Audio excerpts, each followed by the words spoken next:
It's Laura Eubanks of Design for Serenity with your succulent tip of the day. And the movers come tomorrow. We are going to have Team DFS demo the Vista garden or yard on Friday, and then come over here on Monday to, help us extract plants to take over to Vista. But thank you, Bentley. I'm kind of like a fart on a hot skillet over my crest. So I said to Greg, let's just take a break in the action of getting, stuff done, and let's just deal with this. And I knew you all would want to be part of it because you are as invested in this Aeonium Sunburst crest as I am. So let's see what happens, shall we?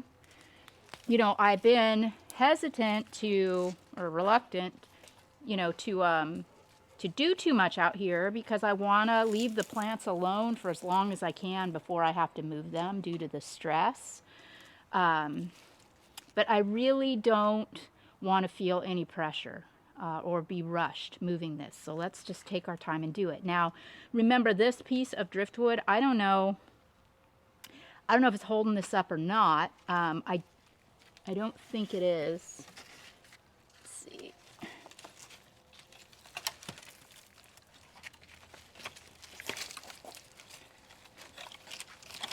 Good grief. Okay. Am I on? All right. Wow. So awesome. Okay. Now, I want to take a shovel to this because I don't want to,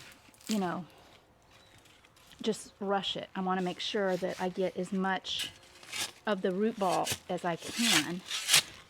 If you want to look underneath, Greg, so people can see, this is a fooler. Look how deep this is. I mean, this goes in a V shape. So there is a tremendous amount of soil in this raised bed. It's not just to here.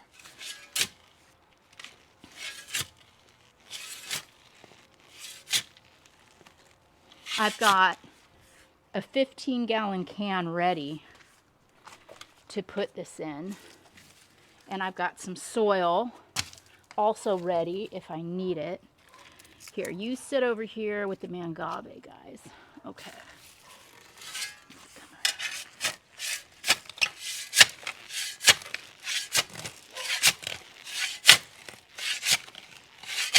There we go. The backstory on this Sunburst crest is this started off as just a single plant, and I had it over by the fountain on the fence line with the roses. And, whatever. One day I was over there doing something, and I noticed, oh my gosh, that thing's starting to crest. It wasn't nearly this dramatic, but it was starting. So I went ahead, dug it out of the ground, and put it in here, and it has been happy, happy, happy. This area gets shade until around noon. The sun kind of moves across this way. So it's just been a really, really happy spot for this crest. And the weirdest thing is I don't remember planting that solo Aeonium, and I just thought that it was part of this. But clearly it's not. As I excavate the crest, that is not moving at all. It's not attached. All right, guys, that was not really very traumatic at all. Now, this, I got all the roots, so that makes me so happy. These air roots, I'm going to let these ride. I may do some grooming of these in the fall, late fall, early winter. But these air roots serve a couple of purposes. One, they pull moisture from the air to support the plant. Also, if you let them go, they will grow down, get very thick and grow down into the soil to offer support for the weight of the plant. It's really self-preservation at its finest. You can see in the back here what I'm talking about. See how thick and strong these are? I had gone rogue and trimmed these not too terribly long ago because they don't look great, do they? But, you know, they do serve a purpose. You are not going to kill your plant if if you trim them off. I'm sorry, I'm so distracted. Greg, look inside at all the little baby cresting in there. Oh my gosh, that is amazing. Because this is the back. I had never seen this plant from this perspective before. There are hundreds and hundreds and hundreds of tiny little Aeonium sunburst crests. And remember, we don't know. You know, there are theories about what stimulates or encourages a plant to crest, but nobody knows for sure why it does it. It's kind of an anomaly. Okay, I'm very, very gently going to set this down. Very gently. Okay, now let's open up our soil. This is Kellogg's Organic Plus raised bed and potting mix, and it must have been on sale at the box store. I don't really have a favorite soil, and living here in the land of milk and honey, you know, we can pretty much get away with anything as long as it drains. So any potting mix will work in Southern California for your succulents. I am really, really happy with this 15-gallon pot because this lip is going to support the weight of the plant when I set it down. And I know I'm being super extra. I could just throw that thing in a box and take it as is, but I don't want to do that. I don't want to do it. I think that by planting it up and weighing down this pot with some good soil, it's not going to tip over in the truck. And if I don't get around to replanting it for a while, which I might not because I'm not putting that in the ground and I don't have a pot for it right now, so it may have to stay in this ghastly can for quite some time. I will have to designate a shady Garden of Death area at the new property. Okay. All right. Now, come here, sweetheart. Yeah, good girl. All right. Pop her in. Let's see how I did. I did great. Okay. Now, I'm just going to continue the backfilling process. And while I do that, just by way of an update, so we've got Hannah, Nate, Gordon, Greg, and I, right? Hannah, Nate, Gordon, you and I, on duty Friday to do the demo. We're going to take out the lawn over in Vista. We're going to get a sod cutter. Greg's going to rent a sod cutter for a couple hours. We're going to take all the plants out in the little raised bed area, which isn't, as it turns out, so little. It's way wider than I thought. It's probably 2.5, 3 feet maybe in width. So actually, I'm going to be able to put a lot of plants in there. Some of the bigger things that I thought I wouldn't have room for, I might be able to put in that raised bed area, like the Sun Glow agave, for example. So that's great. I just think it's really important to get the excavation and the demo done. And by getting that handled on Friday, that gives Greg and I the weekend to go down the street to KRC, because we're super close now to the San Marcos yard, and get soil for mounding, get some small boulders, and get everything all ready. Then on Monday, we'll have a DFS team over here in Chula Vista.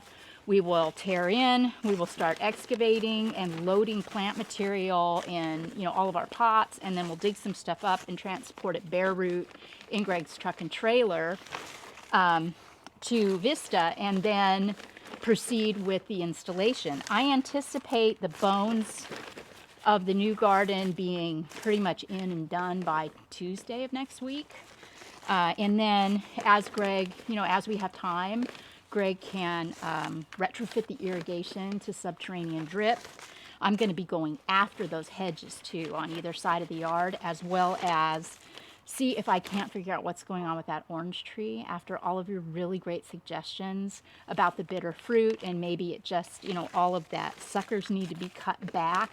I identified, even as the novice fruit tree grower I am, I identified that it's really thick and needs to be aired out and laced. So I'm going to go after that.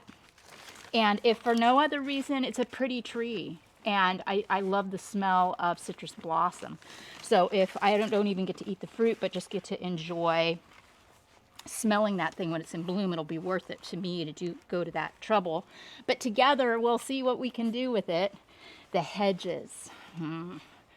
Don't love them on either side in the backyard, but they do provide privacy. The neighbors are, you know, like right there. And there's just metal fencing, you know, with the gaps in between.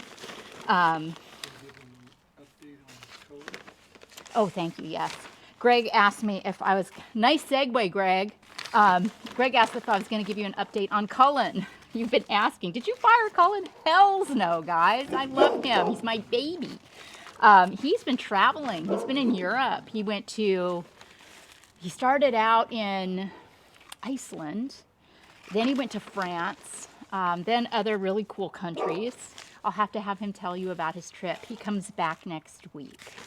So I am very, very, very, very, very happy to see Cullen again. He's been gone for a month or more, hasn't he? Yeah.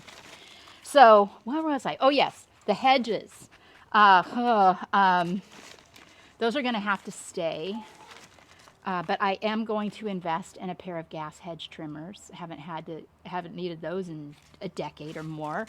And I will keep those things on point. Okay, let's see. How are we here? Very good. Okay, now, oh yeah, she is in there. All of her roots intact. Yes. How are we doing, sweetie? Good? Okay. All right. So she is ready to go to Vista, and will probably live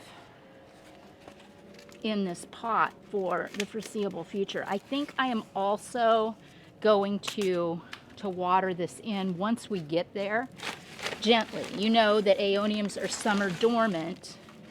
But this girl would probably, since all of her roots are intact, she'd probably really appreciate a little drink. So, an angel just got its wings. I'm so happy. I feel so good to have gotten that out so easily, and I hope it's a harbinger for other extractions to come, of which you will, of course, be part of. This has been Laura Eubanks of Design for Serenity with your succulent tip of the day. Get out there in your gardens, tear it up, and keep checking in every day for updates on the big, epic move from Chula Vista to Vista. Bye, guys.